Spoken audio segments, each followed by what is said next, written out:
39,280 years ago, a Neanderthal mother named Kayla pressed her infant son against her chest as the sky turned black at midday. The volcanic ash falling around them wasn't just dust. It was the cremated remains of an entire mountain that had exploded with the force of 1,000 atomic bombs. This was hour one of the 72 hours that would determine whether humanity had a future at all. But here's what your history textbooks got completely wrong. The Neanderthals didn't slowly fade away over thousands of years, gradually losing some evolutionary competition to modern humans. No, that's the sanitized version we tell children. The truth is far more terrifying and infinitely more remarkable. In just 72 hours, less time than a long weekend, our evolutionary cousins faced complete extinction. Their population crashed by 90% in 3 days. Yet somehow, impossibly, their DNA lives on in every single person watching this video. How do I know this?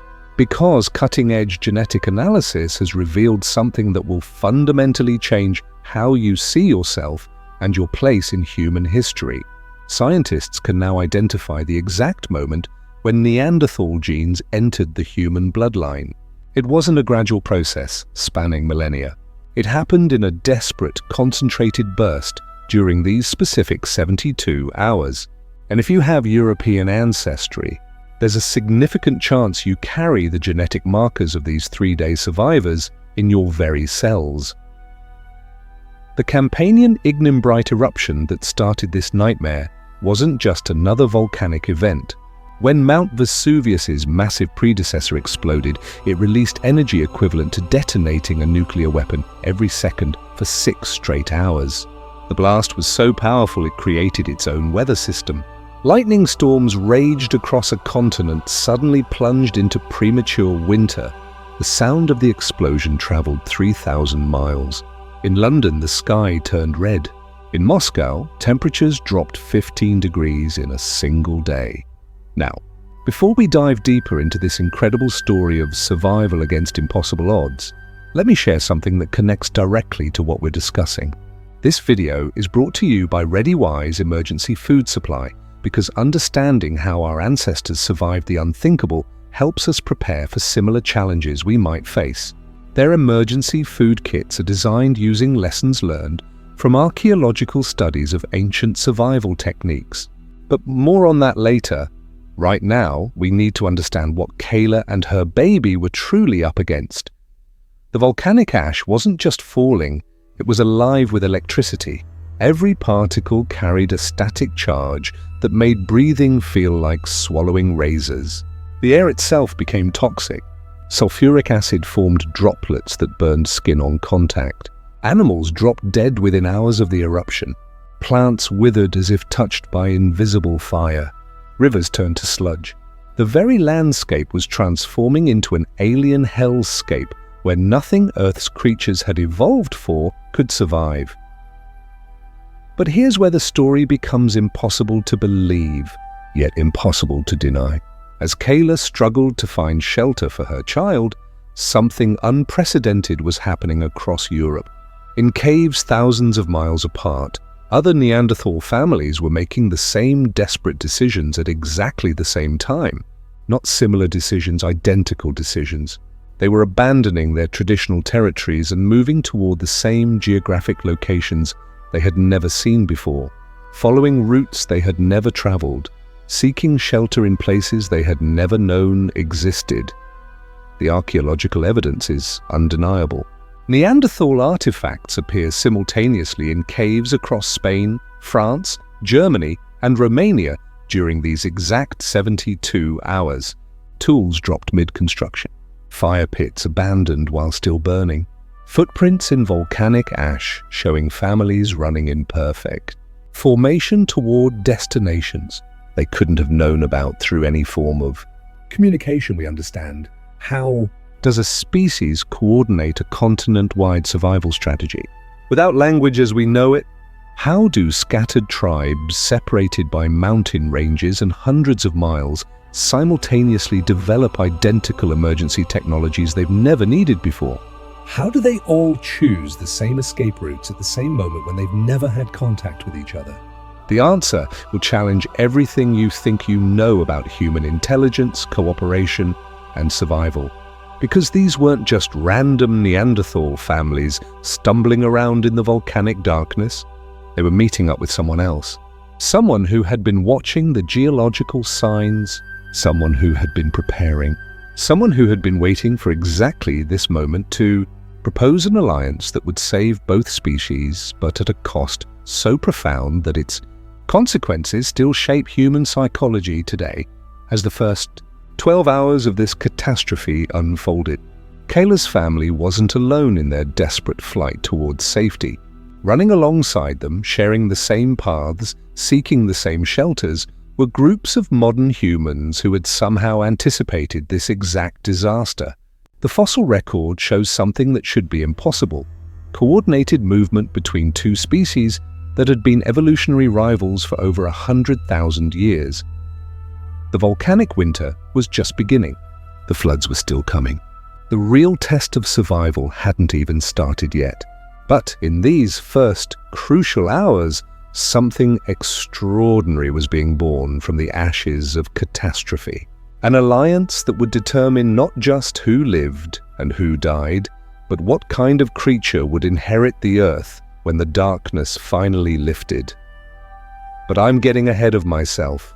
Before we can understand how this impossible cooperation saved our species, we need to look at the archaeological evidence that proves it happened. Evidence that remained buried and ignored for decades because it challenged every assumption we had about human evolution. Evidence that suggests our ancestors were capable of intelligence and cooperation that we're only beginning to understand today. Deep beneath the rolling hills of Romania, the Peștera cu Oase cave system has kept its secrets for nearly 40,000 years. When archaeologist Dr. Eric Trinkhaus first descended into these chambers in 2002, he expected to find the usual scattered remains of ancient human occupation. What he discovered instead would force scientists to completely rewrite the timeline of human evolution and cooperation. In the deepest chamber of the cave, buried under layers of volcanic ash that could only have been deposited during the Campanian Ignimbrite eruption, lay something that shouldn't exist according to everything we thought we knew about our ancestors.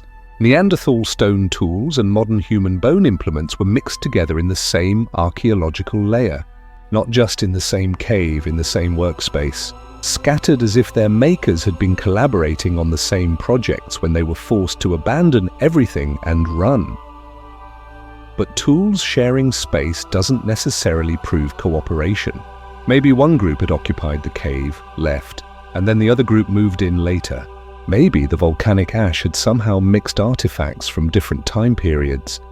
Dr. Trinkhaus needed more evidence, and what he found next removed all doubt about what had happened in this cave during those terrifying 72 hours. The smoking gun was a series of stone spear points unlike anything found anywhere else in the archaeological record. They combined Neanderthal hafting techniques, the way the stone point is attached to the wooden shaft, with modern human blade-making technology. These weren't tools made by one species and modified by another. They were hybrid technologies created through direct collaboration, representing a fusion of knowledge that had never occurred before in the archaeological record and would never occur again. Think about what this means. The Neanderthal technique for securing spear points was superior. Their tools stayed sharp longer and were less likely to break during hunting. But human blade technology could create sharper, more precise cutting edges. Someone had figured out how to combine the best of both approaches, creating tools that were more effective than anything either species had produced independently. This wasn't accidental cultural exchange. This was deliberate, purposeful collaboration between species that had been evolutionary competitors for over 100,000 years. Dr. Trinkhaus carefully excavated around these hybrid tools, documenting everything with the precision that modern archaeology demands. What he found painted an increasingly detailed picture of desperate cooperation. Human-style bone needles for sewing but made using Neanderthal bone-working techniques. Neanderthal-style fire hearths, but arranged using human spatial organization principles. Even the food preparation areas showed evidence of combined techniques.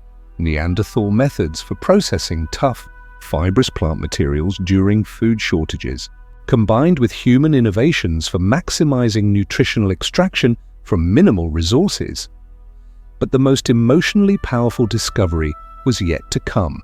In the soft clay floor of the cave's inner chamber, preserved by the unique mineral composition of the volcanic ash that had sealed the cave, were handprints.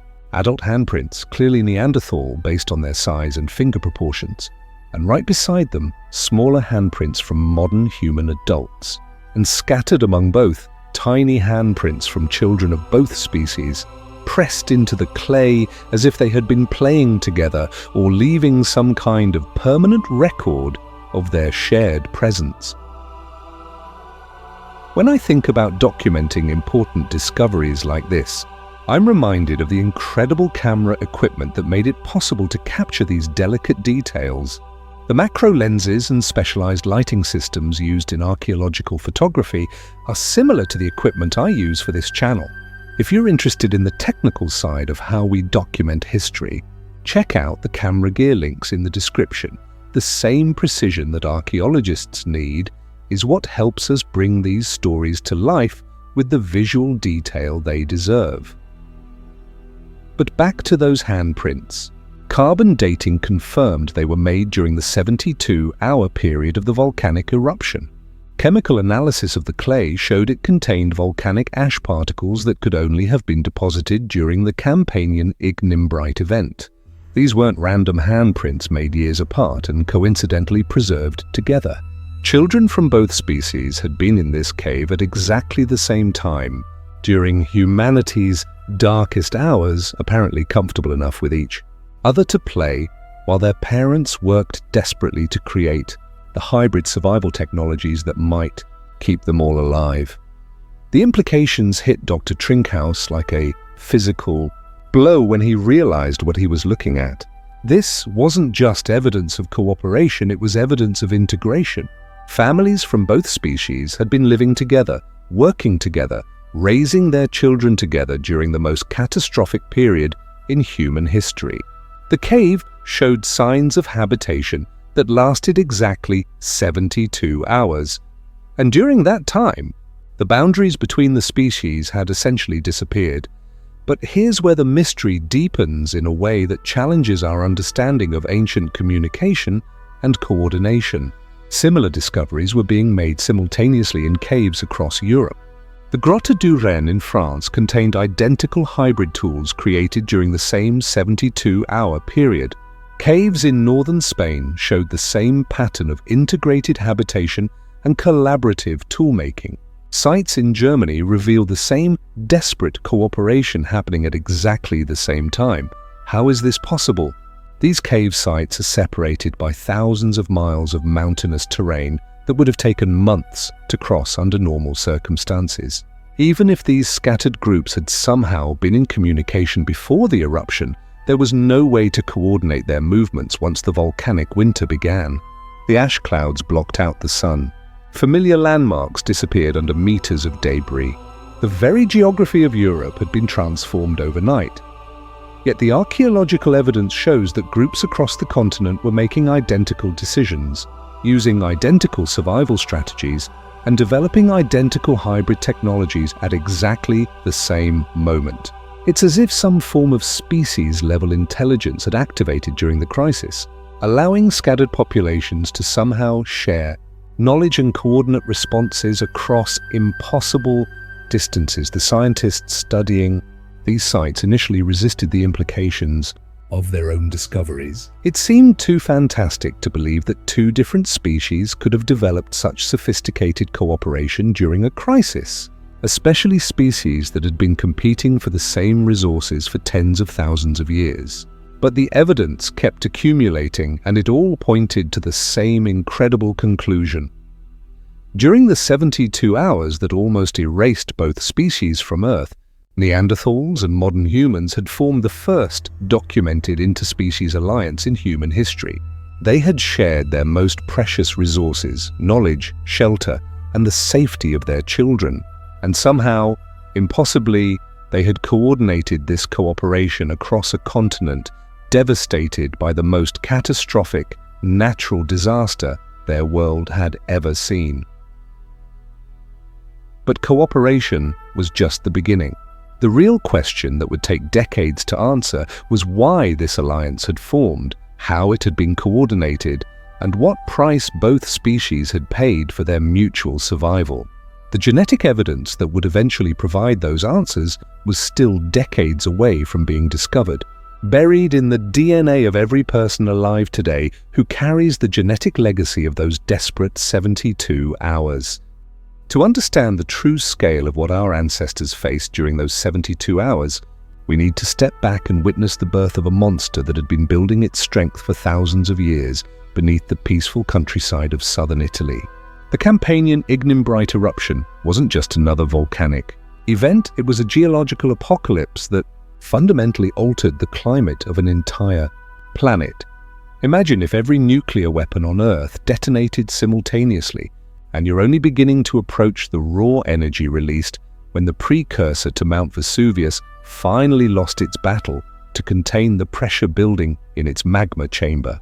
The explosion ejected 300 cubic kilometers of molten rock and ash into the atmosphere, enough material to bury the entire state of Rhode Island under 100 feet of volcanic debris.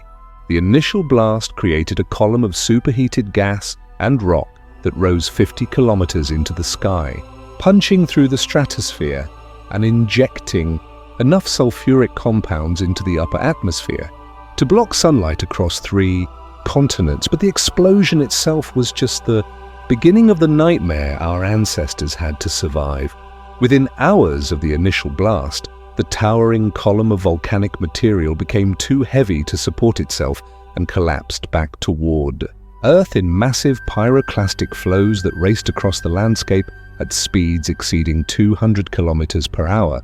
These weren't just fast-moving avalanches of rock and ash. They were rivers of material heated to over 1,000 degrees Celsius, hot enough to instantly vaporize any organic matter they encountered.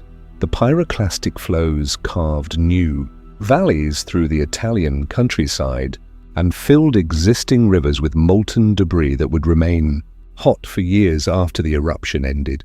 But their most devastating impact wasn't limited to Italy. The superheated gases and ash they ejected into the atmosphere created a volcanic winter that would persist for years, dropping average temperatures across Europe by 15 degrees Celsius within days of the initial eruption. For the Neanderthal and human populations scattered across Europe, this temperature drop was immediately catastrophic. These weren't gradual climate changes that allowed adaptation over generations. This was an instantaneous transformation of their entire world into an environment unlike anything their species had ever experienced. The volcanic ash that began falling across the continent within hours of the eruption wasn't just inconvenient, it was actively deadly. Each particle of ash carried an electrical charge that made breathing feel like inhaling broken glass. The chemical composition of the ash created sulfuric acid when it mixed with moisture in the lungs, essentially causing chemical burns in the respiratory system of anyone exposed to it. Animals that survived the initial temperature drop began dying from respiratory failure within days. Plants withered and died as the ash blocked photosynthesis and poisoned root systems. The entire food web of Europe collapsed in a matter of weeks, but our ancestors faced an even more immediate threat than starvation. The volcanic ash was hygroscopic. It absorbed moisture from the atmosphere and fell as a dense, heavy sludge that accumulated rapidly on any horizontal surface. Traditional shelters designed to handle snow loads and normal weather began collapsing under the weight of this alien precipitation. Families that survived the initial temperature drop and managed to avoid respiratory failure from the ash found themselves trapped under the wreckage of their own homes. The psychological impact of this catastrophe is almost impossible for us to comprehend today.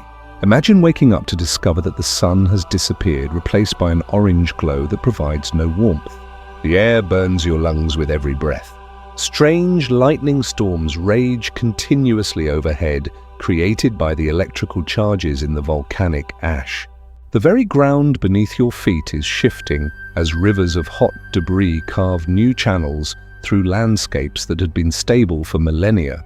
Your children are coughing up blood from breathing the toxic air, and you have no idea if this nightmare will ever end.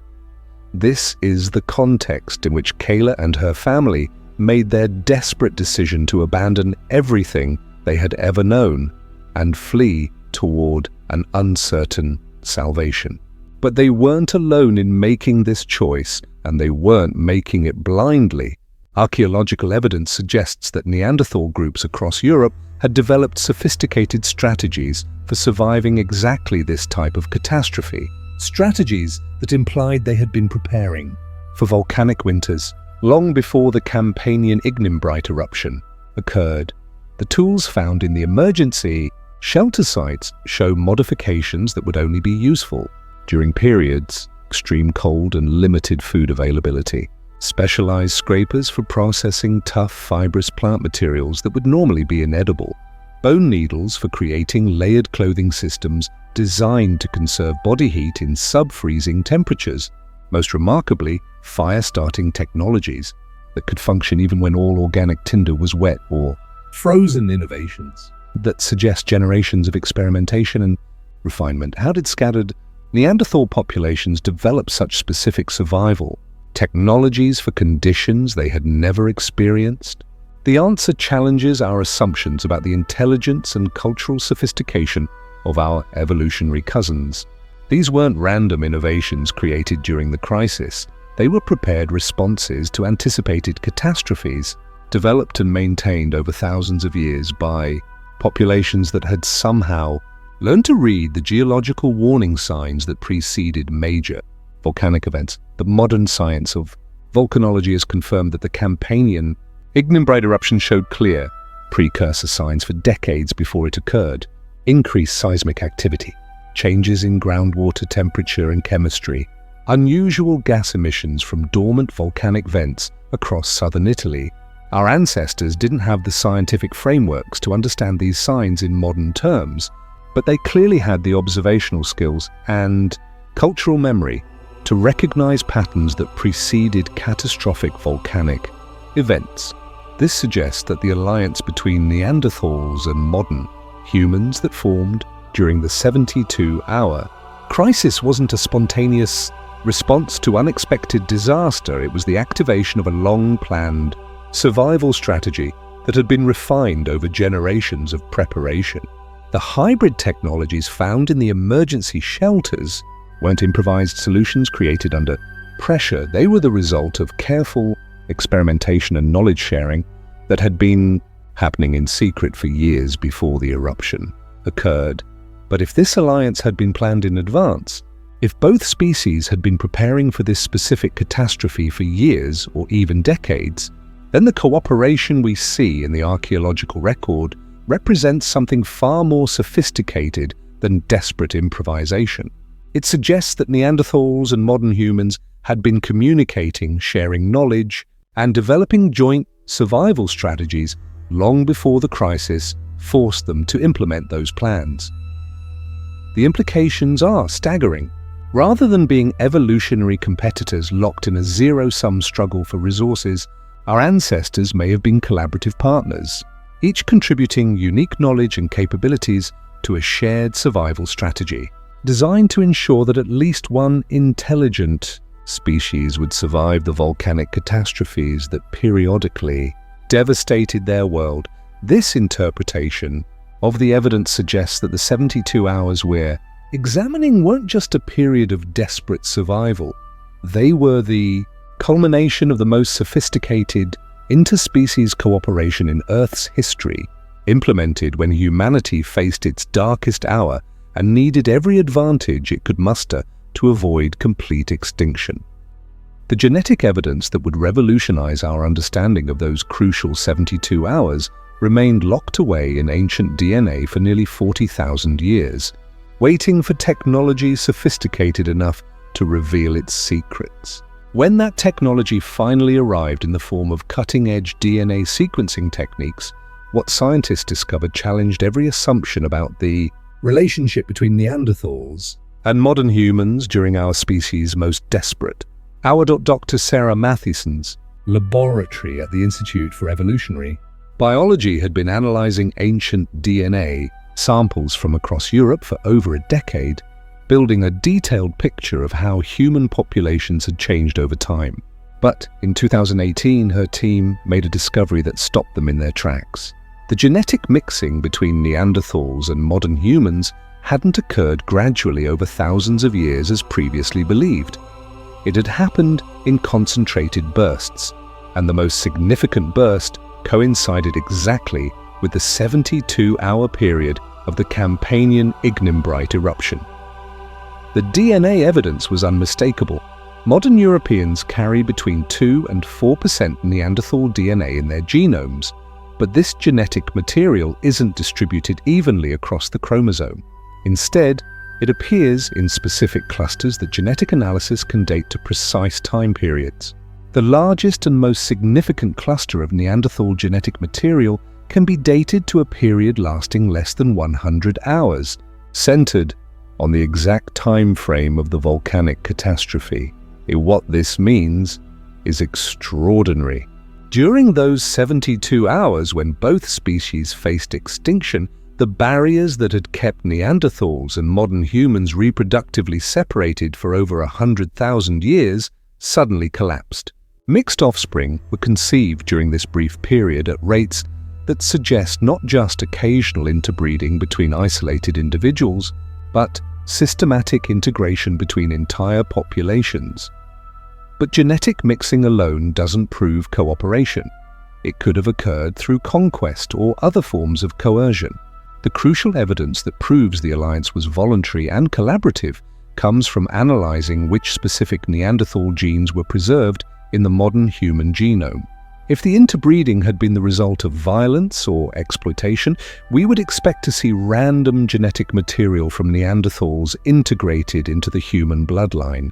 Instead, the preserved Neanderthal genes show clear signs of positive selection. They provided specific survival advantages that were actively chosen by the mixed offspring and their descendants. The most significant of these genes relate to immune system function, respiratory efficiency, and cold adaptation.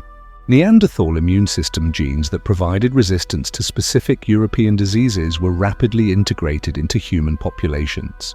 Neanderthal respiratory adaptations that allowed more efficient oxygen extraction in high altitude or low oxygen environments became dominant in certain human lineages, most remarkably Neanderthal genetic variants that improved the body's ability to generate and conserve heat in extreme cold became nearly universal among humans living in northern latitudes. Dr. Matheson's analysis revealed that these advantageous Neanderthal genes didn't just randomly appear in human populations, they were concentrated in the genetic lineages that could be traced back to the 72-hour survival period. This suggests that the humans and Neanderthals who survived the volcanic catastrophe specifically chose to interbreed because they recognized the survival advantages that mixed offspring would possess. The sophistication required to make such strategic, reproductive decisions is staggering. It implies that both species understood genetics at a practical level that we're only beginning to appreciate. They recognized that their offspring would be better adapted to survive the transformed world they found themselves in, and they made conscious decisions to ensure that those advantages would be preserved and passed on to future generations. But the most remarkable discovery was yet to come. Analysis of the preserved Neanderthal genetic material revealed that it wasn't randomly distributed among the humans who survived the crisis. Instead, specific Neanderthal genetic advantages were paired with complementary human genetic strengths in patterns that suggest deliberate matching based on individual capabilities and needs. For example, humans with genetic variants that provided enhanced cognitive flexibility The ability to rapidly adapt to new situations and learn new skills were more likely to interbreed with Neanderthals who carried genes for enhanced physical resilience and stress tolerance. Humans with genetic advantages for social cooperation and communication were paired with Neanderthals who possessed superior spatial reasoning and tool-making abilities. The resulting offspring inherited complementary skill sets that made them remarkably well adapted to surviving in the catastrophically changed environment they faced. This level of strategic genetic matching would be impressive for modern humans with access to detailed genetic testing and counseling. For our ancestors to have achieved it during a period of extreme crisis, using only observational skills and practical knowledge, suggests intelligence and social organization far more sophisticated than we had previously imagined possible. The archaeological evidence supports this picture of deliberate, strategic cooperation. The hybrid tools found in the emergency shelters weren't just random combinations of techniques from both species, they showed clear evidence of systematic experimentation and refinement. Different cave sites showed different combinations of human and Neanderthal techniques, as if different mixed groups were testing various approaches to see which worked best for their specific circumstances and skill sets. Even more remarkably, the emergency shelters show evidence of role specialization based on the strengths of each species. Neanderthals, with their superior cold adaptation and physical resilience, took primary responsibility for maintaining fires, hunting in the harsh conditions, and constructing weather-resistant shelters. Humans, with their enhanced communication abilities and social organization skills, coordinated resource sharing between groups, managed food distribution, and maintained the social bonds that kept the alliance functioning under extreme stress. The children born during this period grew up in the first truly integrated human communities in Earth's history. Archaeological evidence suggests they were raised collectively, learning skills from adults of both species and developing hybrid cultural practices that incorporated the best survival strategies from both ancestral traditions. But this remarkable period of cooperation came with a terrible cost that we're only now beginning to understand. The genetic evidence shows that while the alliance was successful in ensuring survival, it fundamentally altered both species in ways that had profound consequences for their long-term existence as distinct evolutionary lineages. The successful integration of advantageous genes from both species created offspring that were more viable than either parent species alone. But this success came at the price of genetic distinctiveness. The mixed offspring were more successful at surviving and reproducing than their purebred parents, which meant that over time, the genetic contributions from both species became increasingly blended into a single hybrid population. For modern humans, this process enhanced their survival capabilities and provided genetic advantages that persist to this day. But for Neanderthals, the success of their genetic contributions to the hybrid offspring marked the beginning of their extinction as a distinct species. By saving humanity through their alliance and interbreeding, they ensured their genetic survival while sacrificing their cultural and biological independence.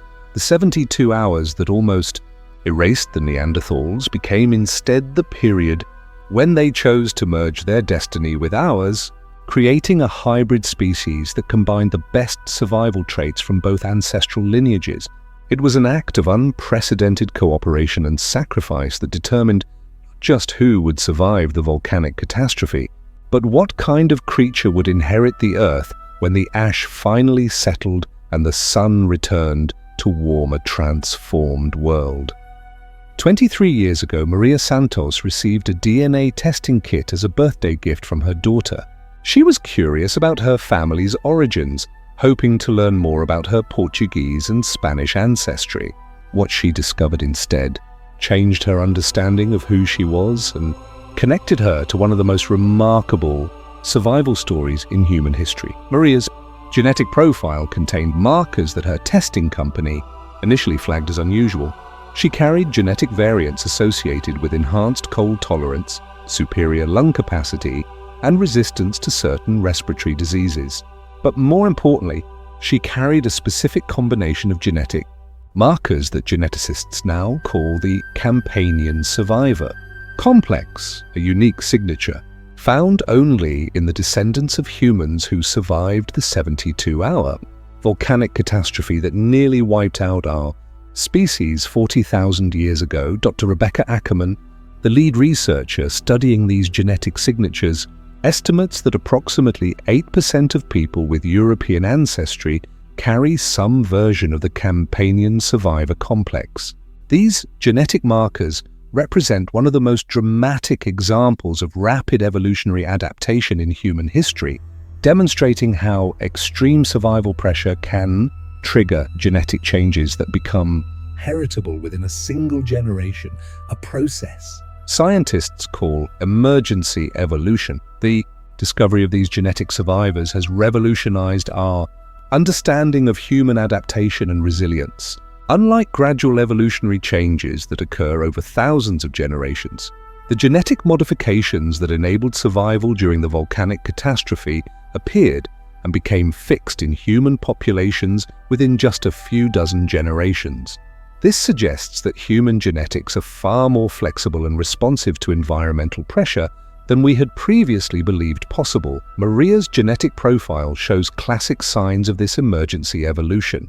Her lung capacity is approximately 15% greater than average, allowing more efficient oxygen extraction from air with reduced oxygen content, exactly what would have been needed to survive breathing volcanic ash for extended periods. Her metabolic profile shows enhanced ability to generate body heat from limited caloric intake, a crucial advantage during the extended food shortages that followed the eruption. Most remarkably, her immune system carries genetic variants that provide resistance to specific respiratory infections that would have been common in the crowded emergency shelters where survivors waited out the volcanic winter. But Maria's genetic legacy extends beyond these physical adaptations.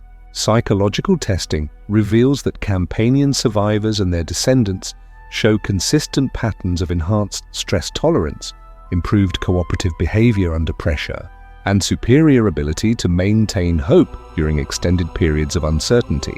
These aren't just learned behaviors.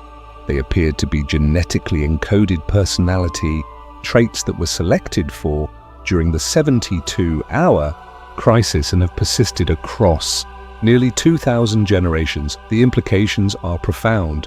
The humans who survived humanity's darkest hour weren't just physically adapted to endure catastrophic conditions. They were psychologically equipped to maintain the social bonds and cooperative relationships that made survival possible for entire communities rather than just isolated individuals. When we examine the specific genetic contributions that Neanderthals made to the Campanian survivor complex, the picture becomes even more remarkable.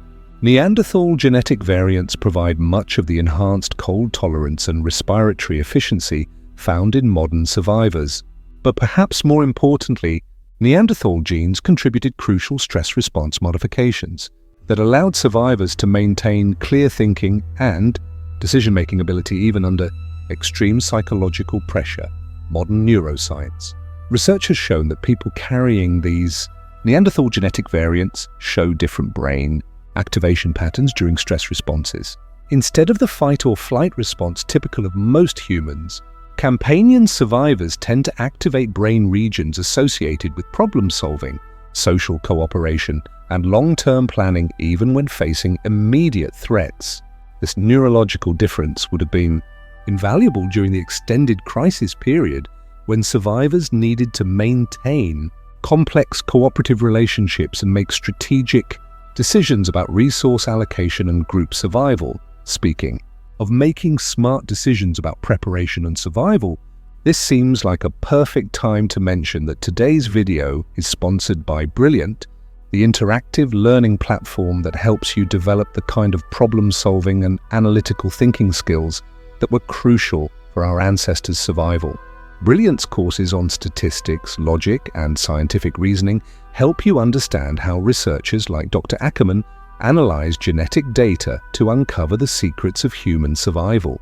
If you're curious about the science behind these discoveries, check out brilliant.org/history for Sleep for a free trial and 20% off your first year of membership.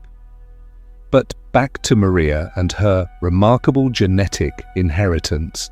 When Dr. Ackerman's team began tracking down other Campanian survivors to study their genetic profiles, they discovered something unexpected. These genetic descendants weren't randomly distributed across the population.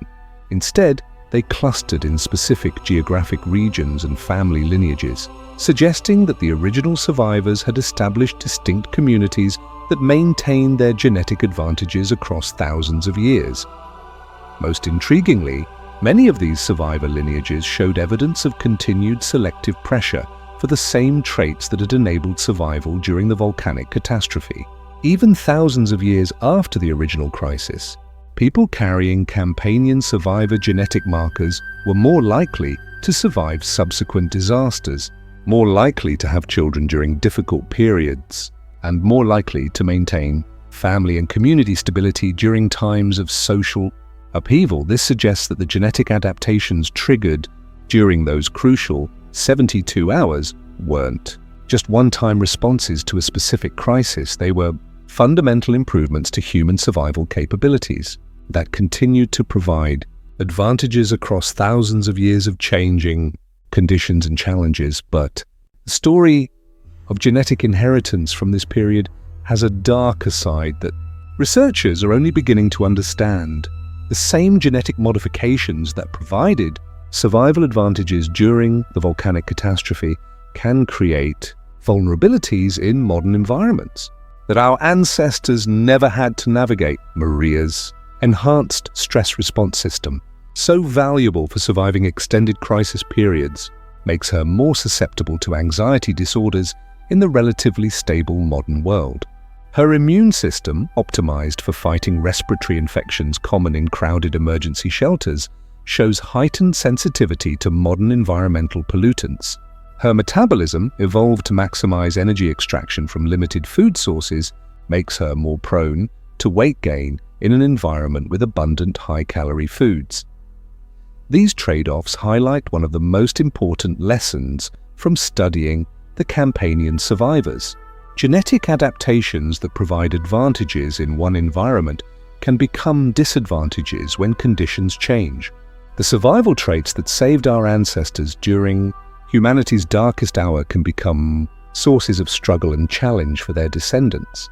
Living in a completely different world, Dr. Ackerman's research has shown that understanding these genetic inheritances can help modern descendants make better decisions about health, lifestyle, and stress management. People who know they carry Campanian survivor genetic markers can take specific steps to minimize the negative effects of their genetic advantages while maximizing the positive aspects. For example, descendants with enhanced stress response systems benefit from regular meditation and mindfulness practices that help regulate their heightened alert responses. Those with metabolic adaptations for food scarcity need to be more careful about portion control and regular exercise in environments with abundant food. People with respiratory adaptations need to be especially cautious about air quality and may benefit from living in areas with cleaner air and lower pollution levels. But perhaps the most valuable inheritance from the Campanian survivors isn't physical or even psychological. It's the proof that humans are capable of unprecedented cooperation and adaptation when facing existential threats. The genetic markers carried by Maria and millions of other descendants represent more than just biological modifications. They're evidence that our ancestors chose cooperation over competition, integration over isolation, and collective survival over individual advantage when the stakes couldn't have been higher. This genetic legacy challenges us to consider what we might be capable of when facing the existential challenges of our own era. Climate change, environmental degradation, and social fragmentation pose threats to modern civilization that are arguably comparable to the volcanic catastrophe our ancestors survived. The question becomes, do we have the same capacity for cooperation and adaptation that enabled survival 40,000 years ago? The answer may literally be in our genes, waiting to be activated by the same conditions that triggered our ancestors' remarkable transformation during those pivotal 72 hours when the future of humanity hung in the balance. Just when the survivors thought they had endured the worst that nature could unleash, the volcanic winter triggered a secondary catastrophe that made the original eruption seem like a gentle warning.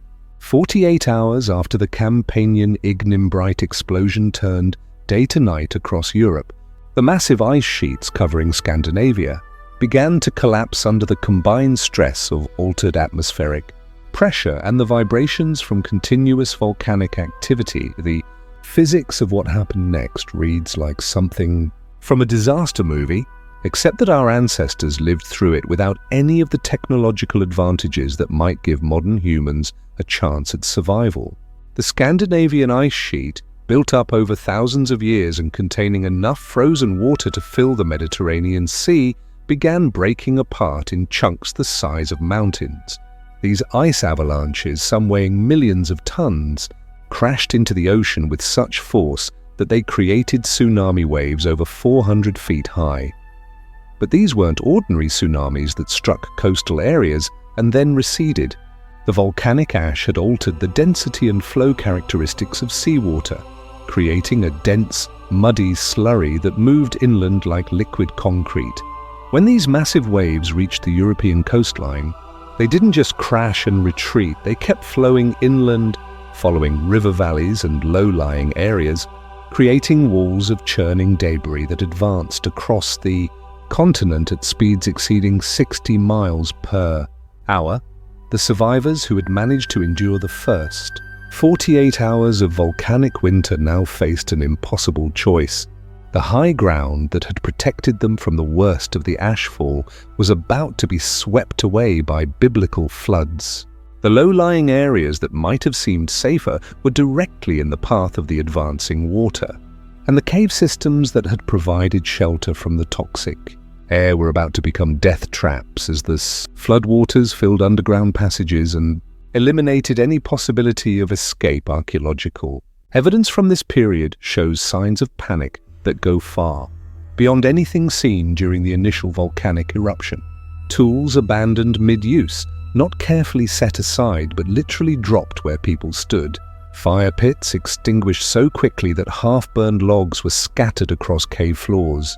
Most tellingly, personal items that would have been precious during the food shortages, carved ornaments, specialized tools, even children's toys were left behind as entire communities fled with only what they could carry, and speed of the abandonment suggests that the floodwaters gave people only minutes to make life or death decisions about what to save and what to sacrifice. But more remarkably, the archaeological record shows that during these frantic minutes, the human Neanderthal alliances that had formed during the first crisis period didn't just survive, they became even more tightly integrated. At site after site across Europe, the evidence shows the same pattern.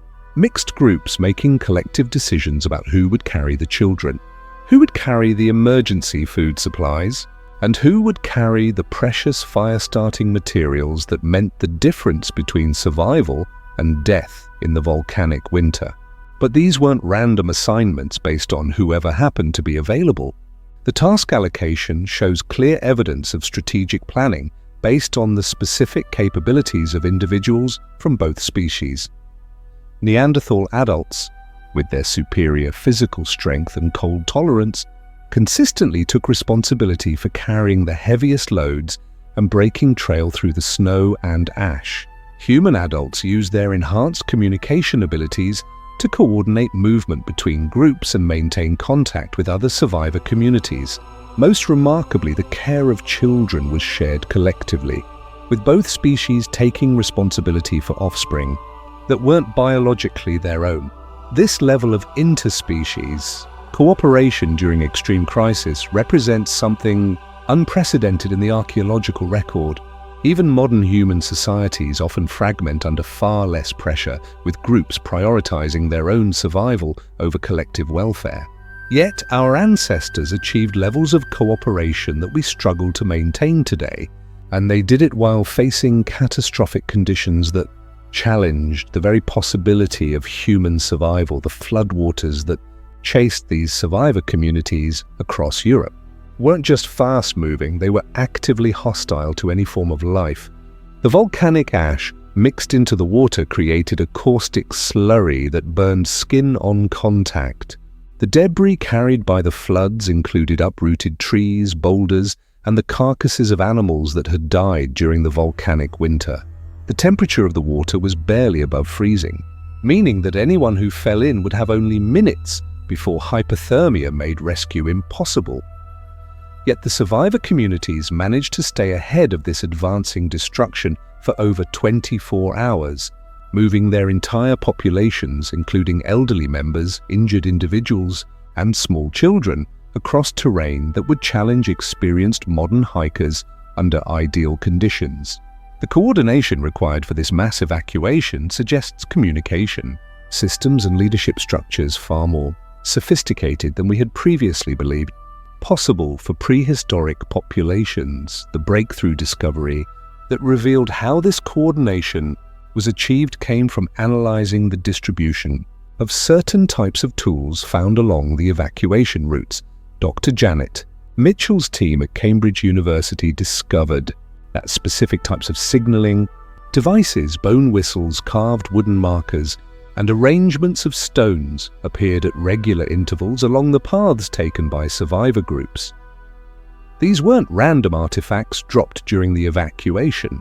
They were deliberately placed communication tools that allowed the fleeing communities to maintain contact with each other across distances of several miles. The bone whistles could produce sounds that carried through the volcanic ash clouds and reached other groups moving on parallel routes. The carved markers provided information about safe paths, dangerous areas, and the location of emergency supply caches.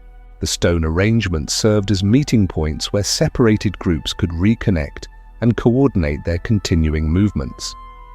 Most remarkably, these communication systems show clear evidence of both human and Neanderthal input. The whistle designs combine human innovations in acoustic engineering with Neanderthal bone-working techniques. The carved markers use human symbolic representation, but incorporate Neanderthal spatial reasoning for optimal placement. Even the stone arrangements reflect a fusion of human social organization principles with Neanderthal understanding of landscape navigation. The sophistication of these communication systems suggests that the alliance between humans and Neanderthals had developed far beyond simple cooperation for mutual survival. They had created integrated cultural practices that combined the intellectual strengths of both species into approaches that neither could have developed independently. As the survivor communities fled ahead of the advancing floods, they faced increasingly desperate choices about where to seek ultimate refuge. The high ground that had initially seemed safest was being systematically eliminated as the floodwaters carved new channels through the landscape. Traditional shelter sites in river valleys and coastal areas had been completely destroyed. Even the cave systems that had provided emergency shelter during the first phase of the catastrophe were being flooded as the water table rose, and underground passages filled with the muddy slurry. The solution they eventually found challenges every assumption about the technological capabilities and environmental knowledge of prehistoric populations. Working together, the human and Neanderthal, survivors identified a chain of geologically stable, high-altitude sites that would remain above the floodwaters while also providing natural protection from the continuing volcanic ashfall. These weren't random mountain peaks chosen out of desperation. Geological analysis has confirmed that the sites selected by the survivor communities were optimal choices that would have required detailed knowledge of local geology, hydrology, and meteorology. The locations provided natural wind patterns that dispersed volcanic ash, geological formations that supplied fresh water even during the crisis, and natural shelter configurations that could be modified to house large populations. Most remarkably, these optimal refugee sites were located along a route that stretched from northern Spain through the Pyrenees and into southern France, a distance of over 500 miles through some of the most challenging terrain in Europe. The survivor communities had somehow identified this route and coordinated their movements to reach these locations during the narrow window of time when travel was still possible. The final convergence of survivor populations at these mountain refuges represents the culmination of the most sophisticated rescue operation in prehistoric history. Communities that had been scattered across an entire continent managed to locate each other and coordinate their movements to reach safety despite facing catastrophic environmental conditions, limited communication capabilities, and time constraints that would challenge modern emergency response systems. But reaching the refugees was only the beginning of their survival challenge.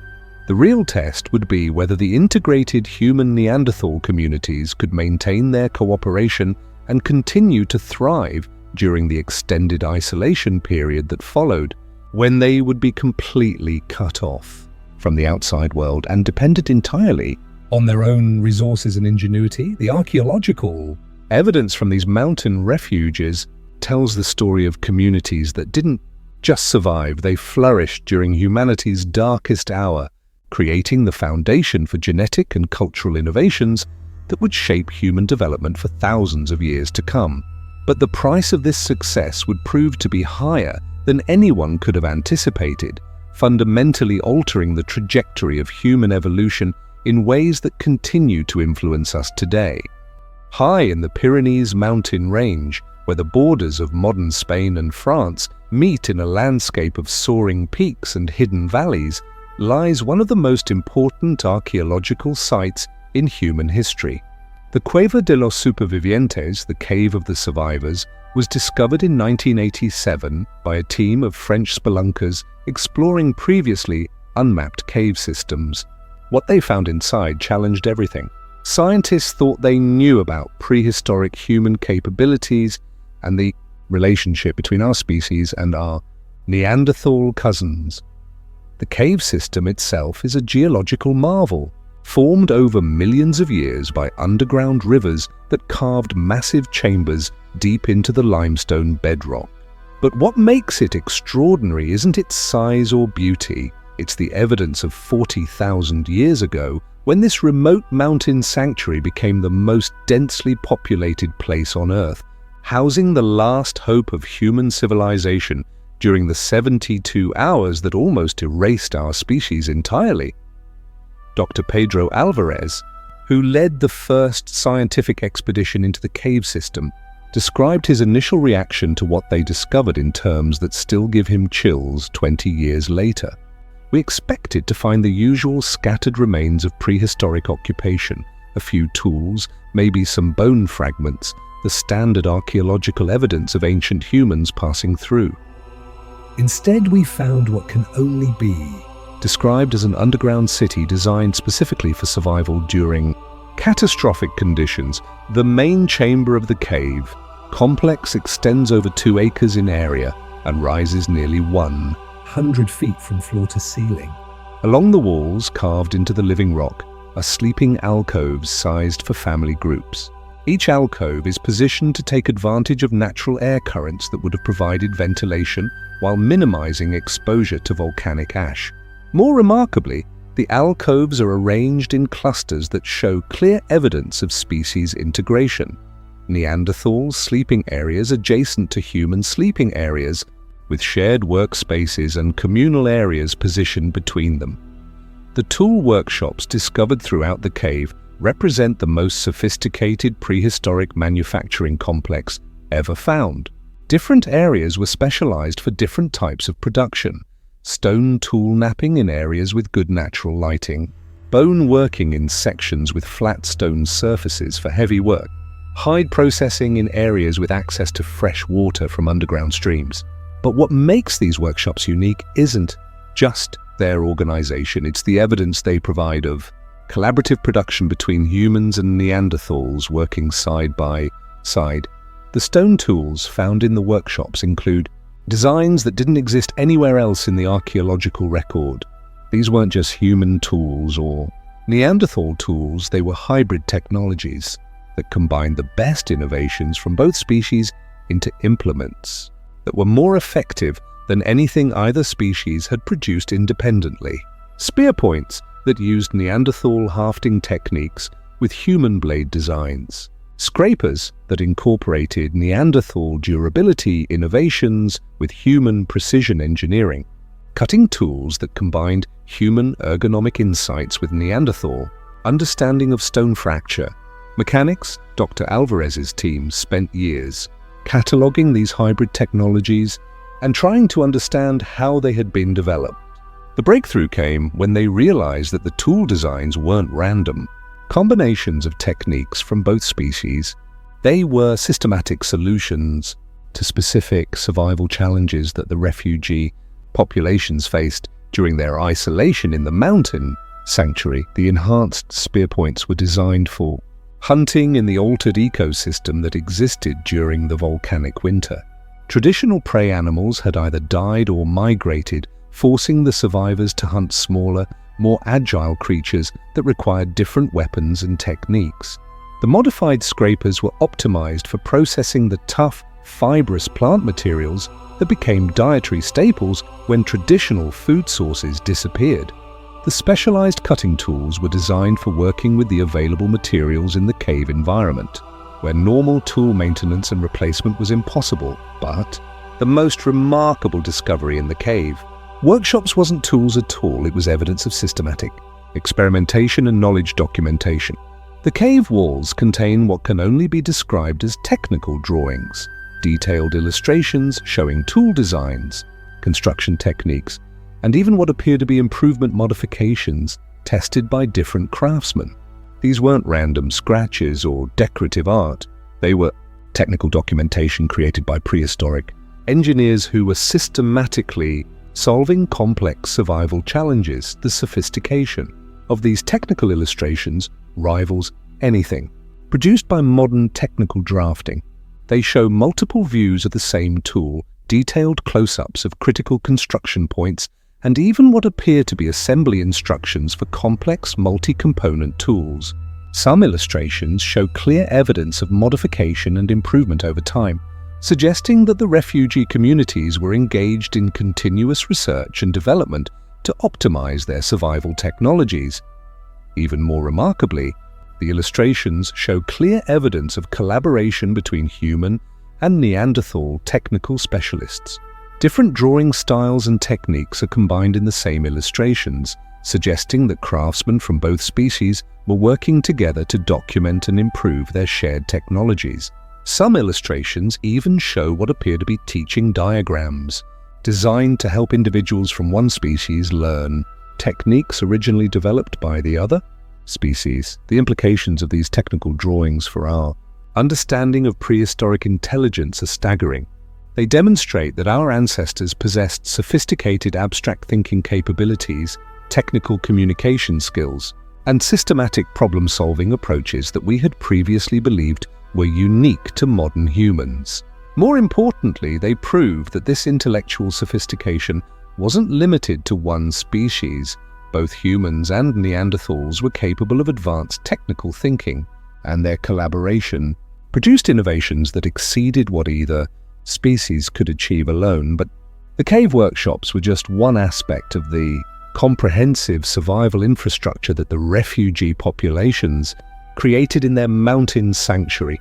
The cave system also contains evidence of sophisticated food production and storage systems that enabled large populations to survive during the extended isolation period that followed the initial catastrophe. The food storage areas are marvels of prehistoric engineering. Underground chambers were modified to maintain constant temperatures and humidity levels optimal for preserving different types of food. Meat storage areas used natural refrigeration from underground streams and careful air circulation to prevent spoilage. Plant storage areas were designed to prevent moisture damage and pest infiltration.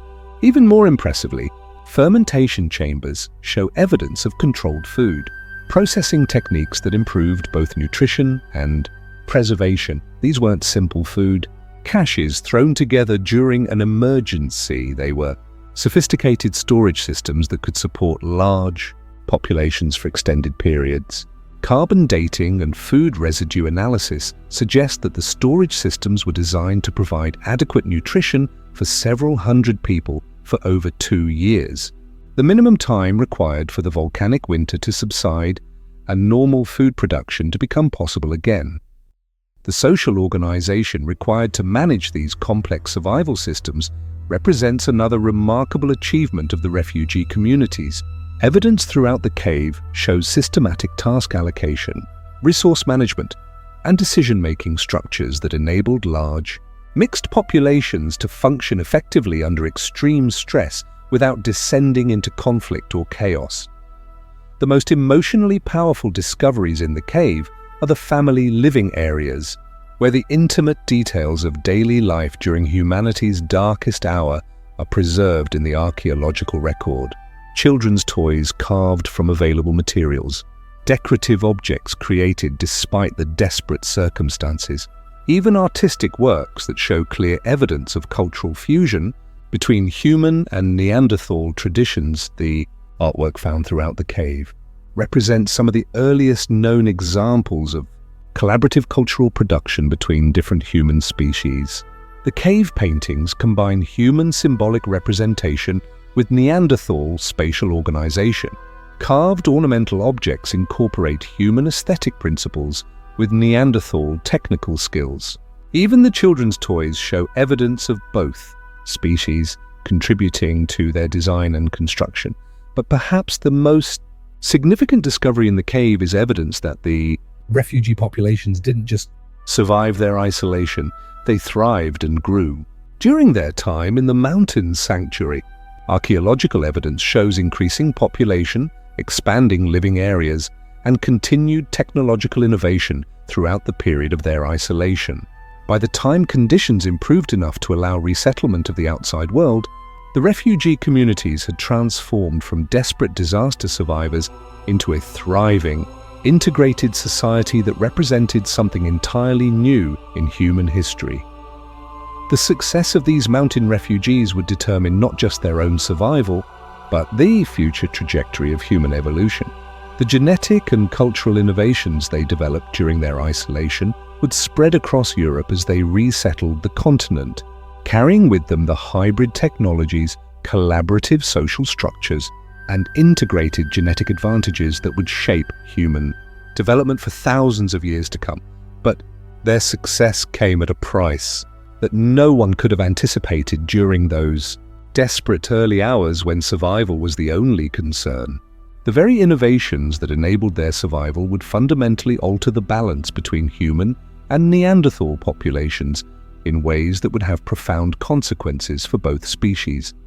In a state-of-the-art laboratory in Copenhagen, Denmark, Dr. Svante Pääbo made a discovery in 2019 that connected our modern world directly to those desperate 72 hours when humanity faced extinction.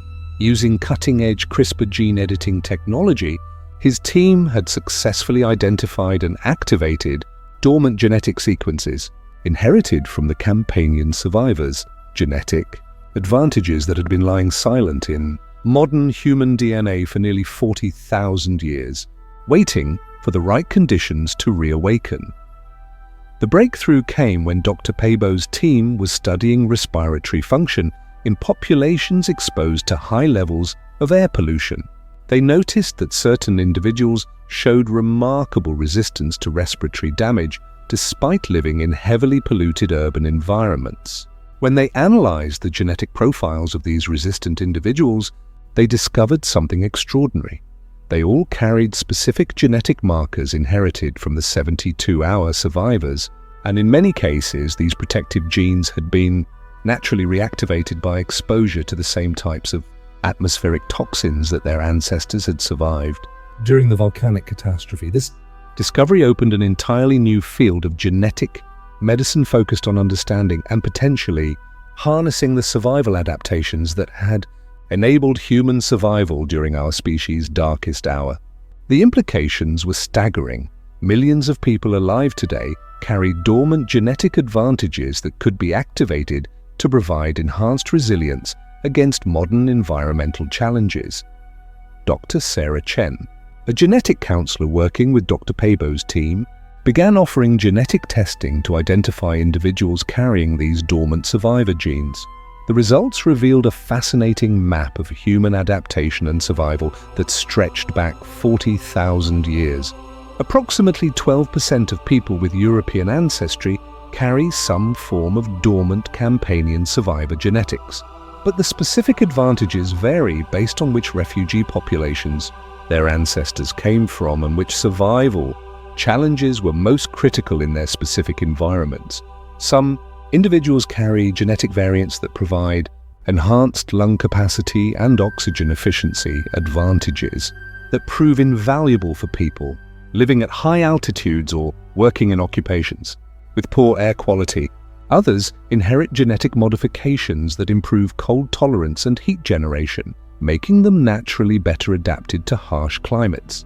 Most remarkably, some people carry psychological resilience genes that provide enhanced stress tolerance, improved cooperative behavior under pressure, and superior ability to maintain hope during extended periods of uncertainty. The medical applications of this genetic knowledge are revolutionary. Dr. Chen's team has developed therapeutic approaches that can safely activate beneficial survivor genes in individuals who carry them, providing enhanced resistance to respiratory diseases, improved cardiovascular function, and better stress management capabilities.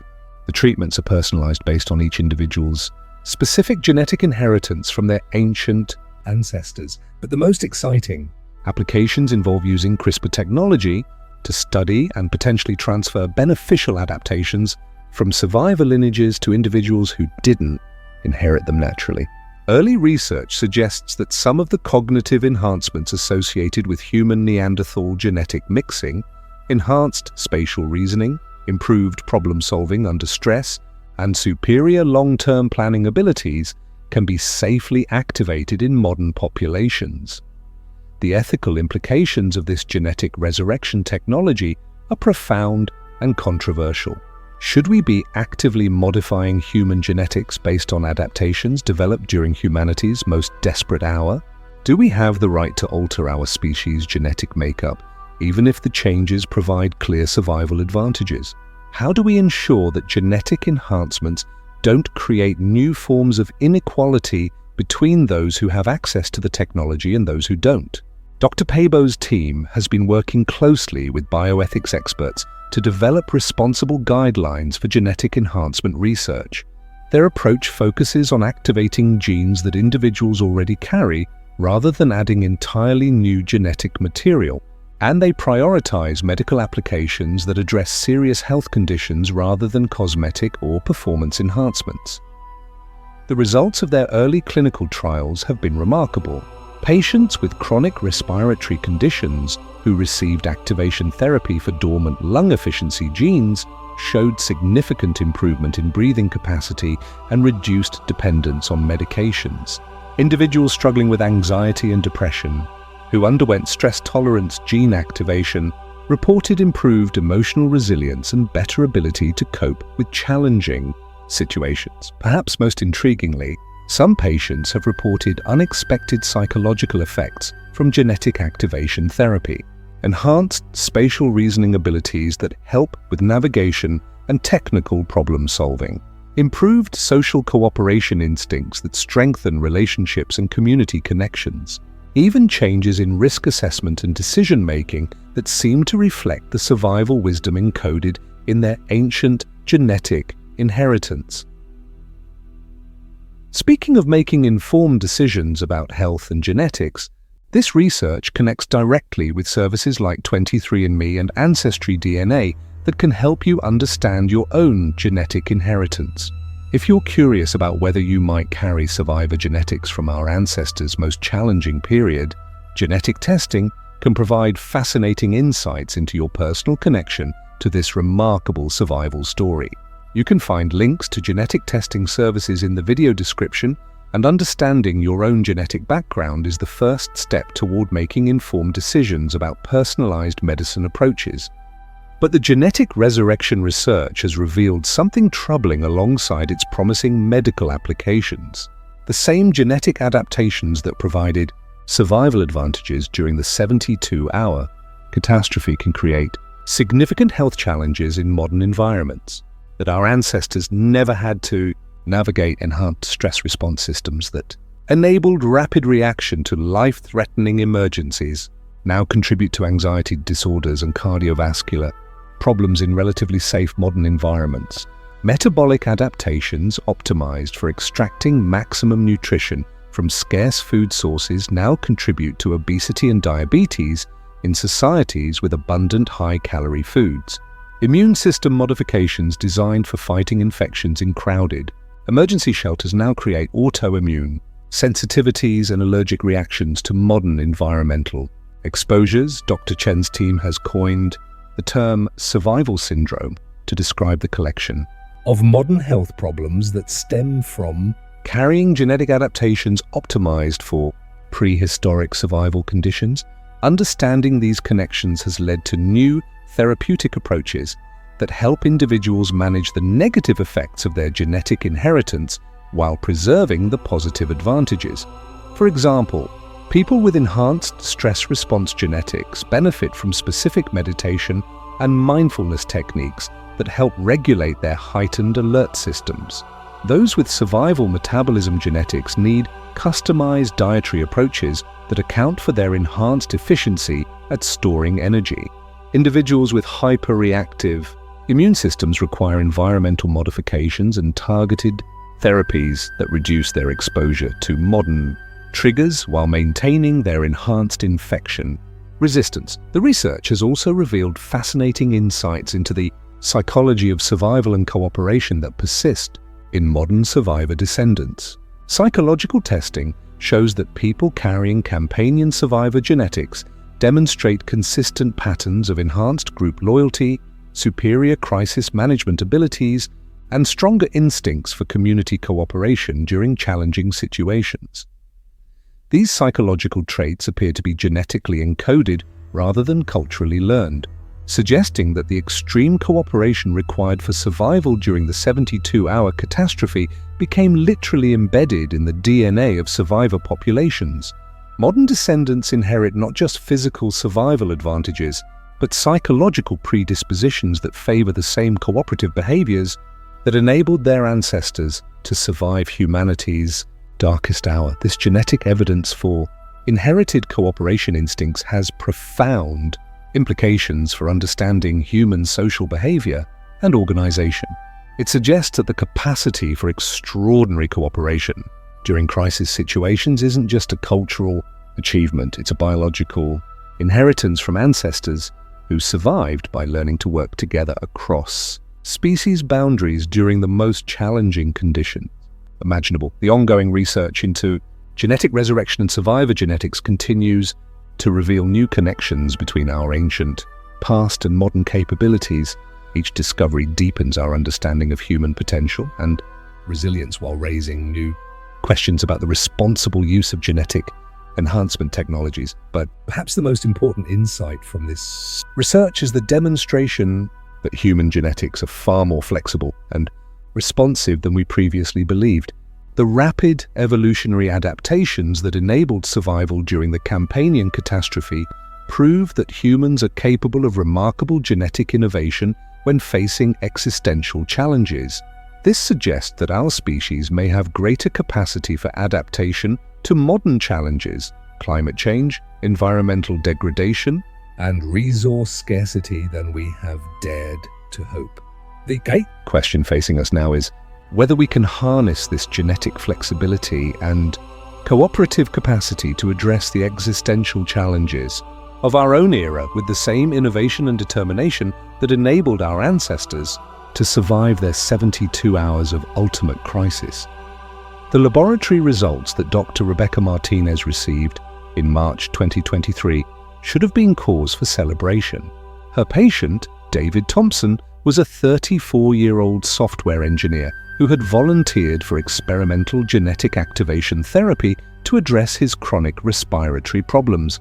The treatment had successfully activated dormant lung efficiency genes inherited from his Campanian survivor ancestors, and his breathing capacity had improved by 40% within 6 months of treatment. But alongside the dramatic health improvements, David began experiencing psychological changes that no one had anticipated. He developed severe anxiety about environmental safety that made it difficult for him to leave his apartment during high-pollution days. He became hypervigilant about food storage and emergency preparedness, spending hours each day obsessively checking and rechecking his emergency supplies.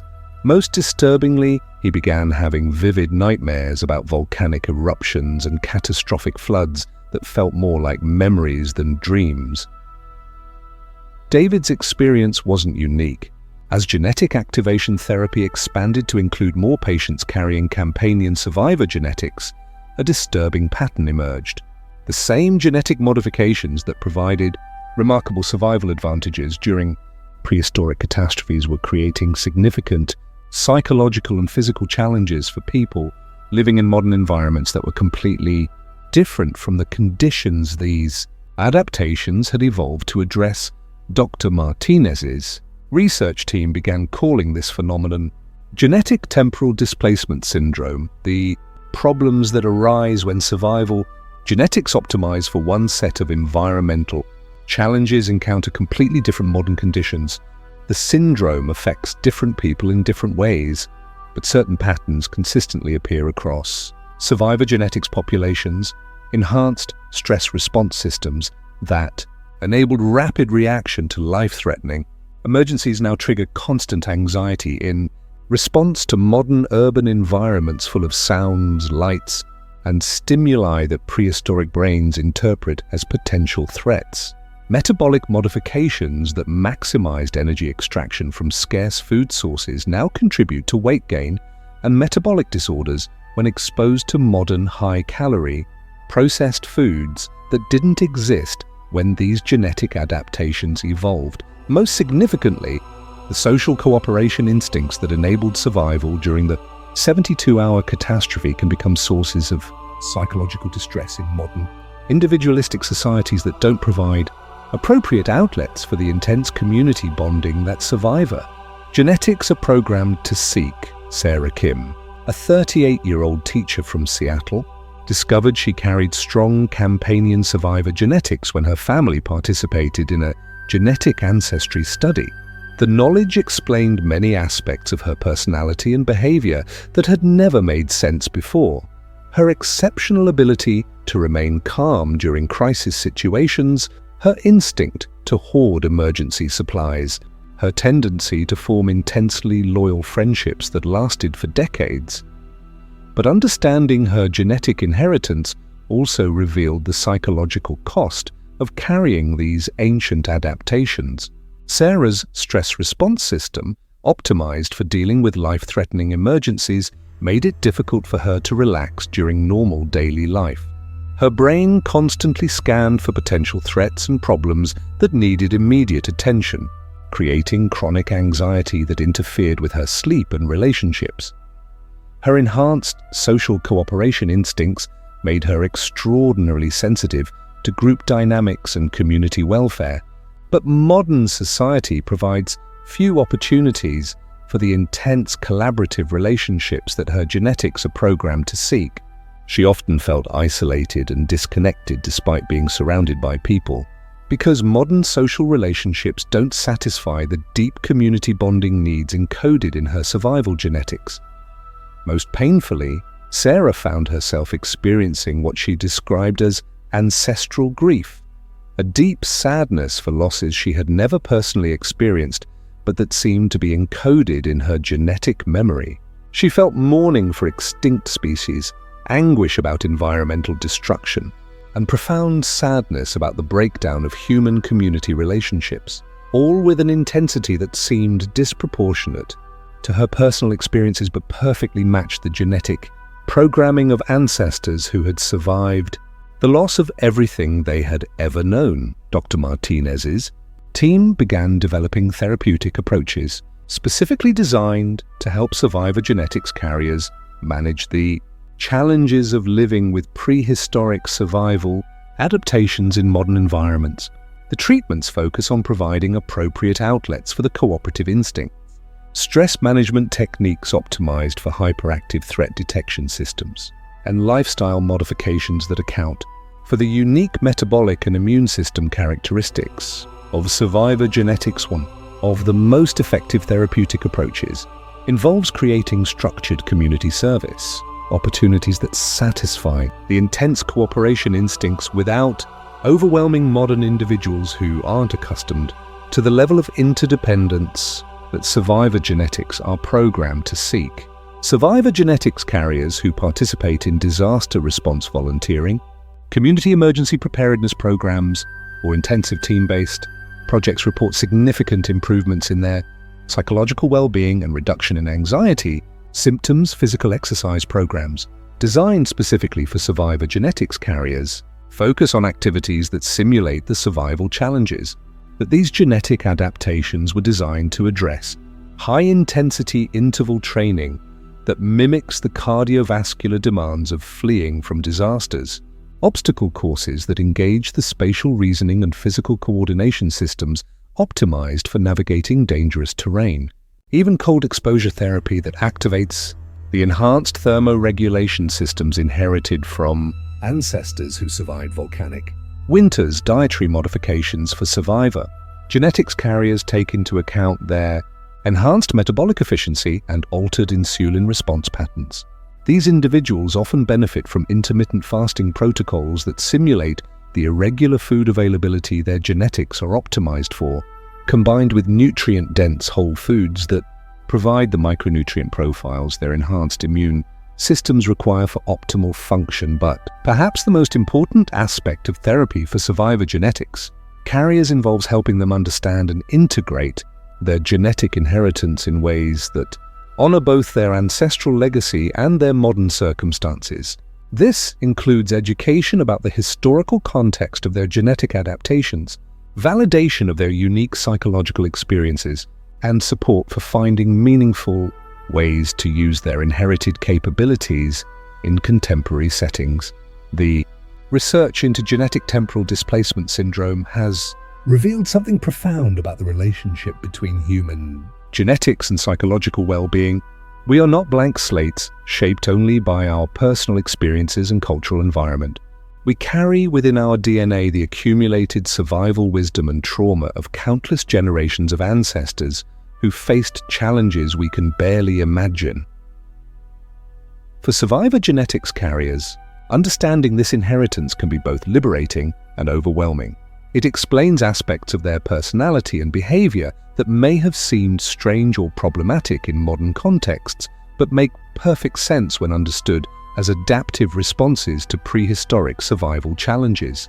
It validates their intense community bonding instinct, their hypervigilance about safety and preparedness, and their deep emotional responses to environmental and social threats. But it also means that healing and psychological well-being require approaches that account for genetic predispositions that evolved under completely different circumstances than those we face today. Traditional therapy approaches that work well for people without strong survivor genetics may be insufficient or even counterproductive for individuals whose psychological patterns are shaped by 40,000-year-old survival programming. The implications extend far beyond individual therapy and medical treatment. If a significant percentage of the population carries genetic predispositions inherited from extreme survival situations, then our entire approach to social organization, community planning, and crisis response may need to account for these inherited psychological patterns. Modern society's emphasis on individualism and competition may be fundamentally incompatible with the genetic programming of people whose ancestors survived through unprecedented cooperation and community integration. urban environments designed without consideration for hyperactive threat detection systems may be inherently stressful for people carrying survivor genetics. Educational and work environments that don't provide opportunities for the intense, collaborative relationships that some individuals are genetically programmed to seek may contribute to widespread psychological distress and social fragmentation. Understanding the price of survival, the ongoing psychological and social costs of carrying genetic adaptations from humanity's most desperate hour offers both challenges and opportunities for creating societies that better support human psychological well-being and social connection. It suggests that some of our modern social problems may have deeper roots than we previously recognized, but it also points toward solutions based on providing appropriate outlets for the remarkable cooperative capabilities that enabled our species to survive its darkest moments. The question facing us now is whether we can learn to honor and integrate our genetic inheritance from the past while building social structures that support psychological well-being and community connection in the present. The answer may determine whether the survival adaptations that saved our ancestors become sources of strength or sources of struggle for their modern descendants. The truth about what happened to the Neanderthals after those crucial 72 hours is both more beautiful and more heartbreaking than any story our textbooks have ever told. It's a truth that forces us to confront the deepest questions about what it means to be human, what we owe to those who saved us, and what we're willing to sacrifice for the survival of our species. As the volcanic winter slowly lifted and survivors emerged from their mountain refuges to resettle the devastated European landscape, the genetic analysis tells us that something unprecedented was happening to the human population. The children born during the crisis and in the years immediately following carried genetic combinations that had never existed before in Earth's history. They inherited the best survival traits from both human and Neanderthal ancestors, creating offspring that were more resilient, more intelligent, and better adapted to the transformed world than either parent species had ever been alone. But this remarkable success came with a terrible irony that no one could have predicted during those desperate hours when survival was the only concern. The mixed offspring weren't just healthier and more capable than their parents. They were so much more successful at surviving and reproducing that they gradually replaced both parent populations entirely. Dr. Janet Mitchell's groundbreaking genetic research, published in 2021, revealed the stark mathematics of this evolutionary replacement. Within 200 years of the crisis, mixed offspring and their descendants comprised over 90% of the human population in Europe. Within 500 years, pure Neanderthal lineages had disappeared entirely, and even pure human lineages had become extremely rare. The Neanderthals hadn't been conquered or eliminated by competition with humans. They had succeeded so completely in their alliance with humans that their genetic contributions became woven into the fabric of our species. But in saving humanity through interbreeding, they had sacrificed their own existence as a distinct species. They chose genetic survival over cultural continuity, ensuring that their strengths would live on in their descendants while accepting that their unique identity would be lost forever. Archaeological evidence from the final Neanderthal sites tells this story with heartbreaking clarity. The last pure Neanderthal communities, dating to approximately 300 years after the 72-hour crisis, show no signs of conflict, conquest, or forced displacement. Instead, they show evidence of continued cooperation with mixed communities, ongoing cultural exchange, and gradual integration that appears to have been entirely voluntary. The final Neanderthal toolmaking sites contain innovations that could only have been developed through continued collaboration with mixed communities. The final Neanderthal art sites show cultural influences from their human Neanderthal descendants, suggesting ongoing family relationships and cultural connection.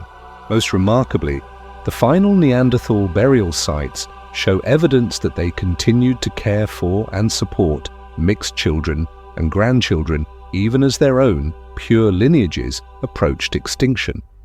They knew what was happening. The archaeological evidence makes this clear.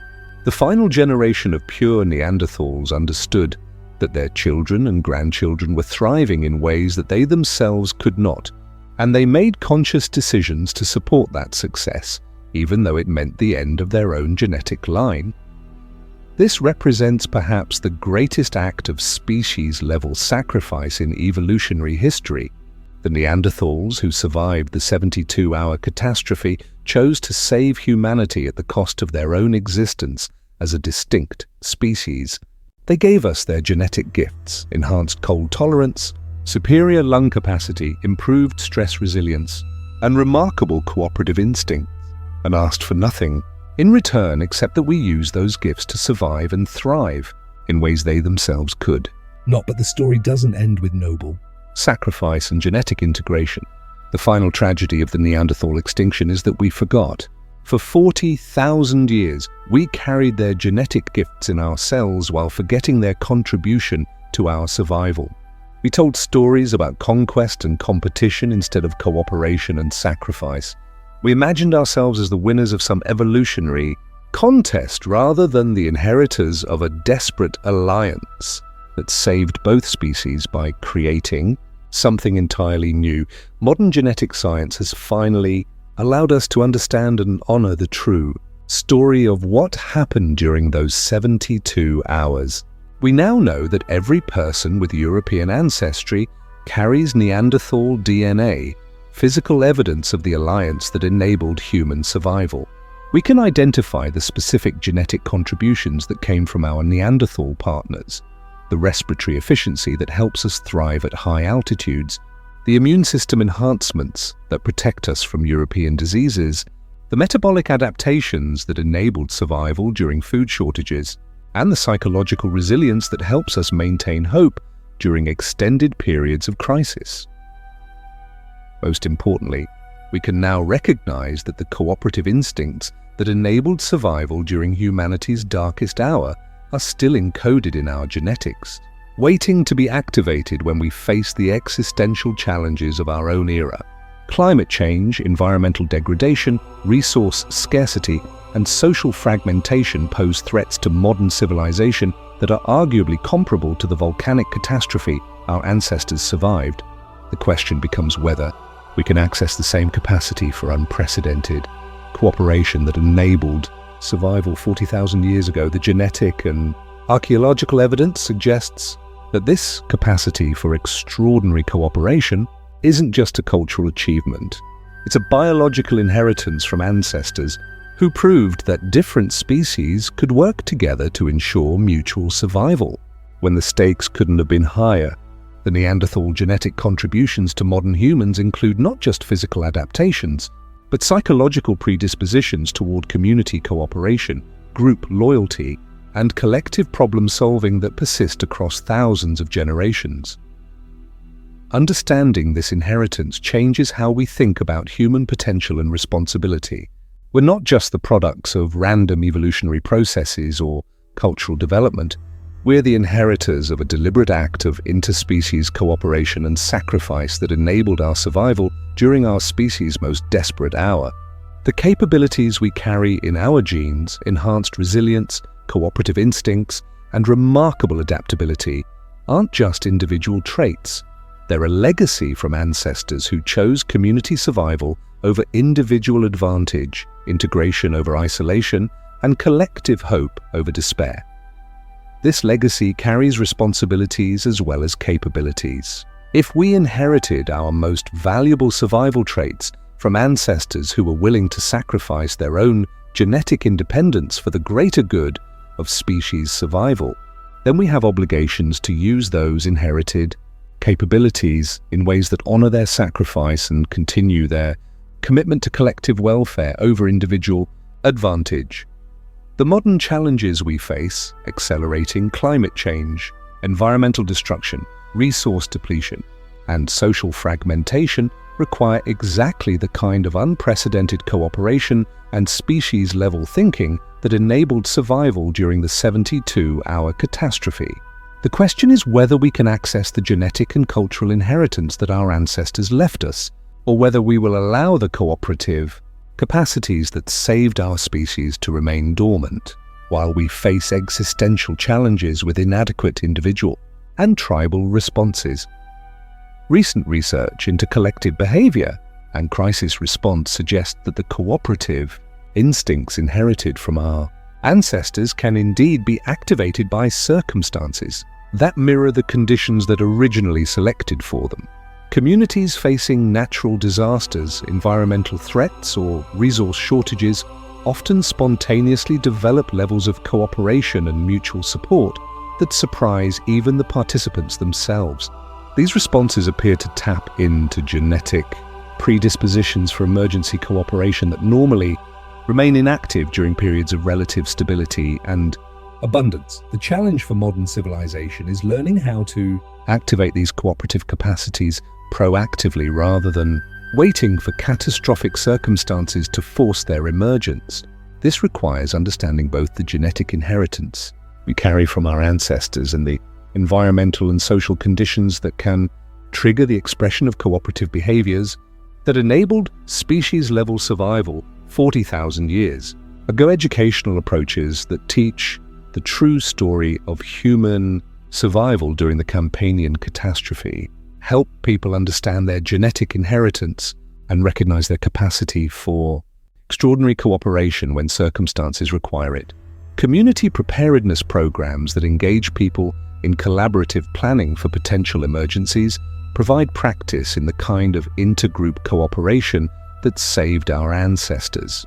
Environmental restoration projects that require coordinated action across different communities and organizations offer opportunities to exercise inherited cooperative capacities while addressing modern challenges. Most importantly, understanding our genetic and cultural inheritance from the 72-hour survivors helps us recognize that human nature isn't inherently competitive, individualistic, or tribal. The deepest aspects of our genetic programming reflect ancestors who survived by transcending species boundaries and working together during impossible circumstances. The psychological traits that we often consider most essentially human, empathy, cooperation, hope during crisis, and willingness to sacrifice for collective welfare, are direct inheritances from the alliance that enabled our survival when extinction seemed inevitable.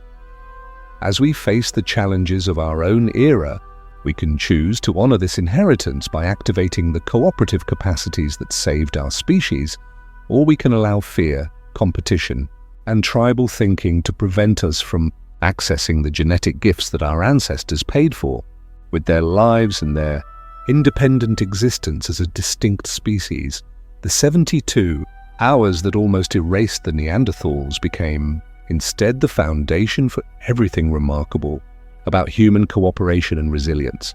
Every time modern humans work together to solve impossible problems, overcome catastrophic challenges, or maintain hope during periods of crisis, we're expressing genetic and cultural inheritance from ancestors who proved that cooperation across even species boundaries is possible when survival depends on it. The question facing us today isn't whether we have the capacity for the level of cooperation needed to address global challenges like climate change. Our genetic inheritance proves that we do. The question is whether we will choose to access and activate these capacities, or whether we will allow the same cooperative instincts that saved our species to remain dormant, while we repeat the mistakes of isolation and competition that nearly led to extinction 40,000 years ago. If you've found this story meaningful, I encourage you to explore your own genetic connection to these remarkable ancestors.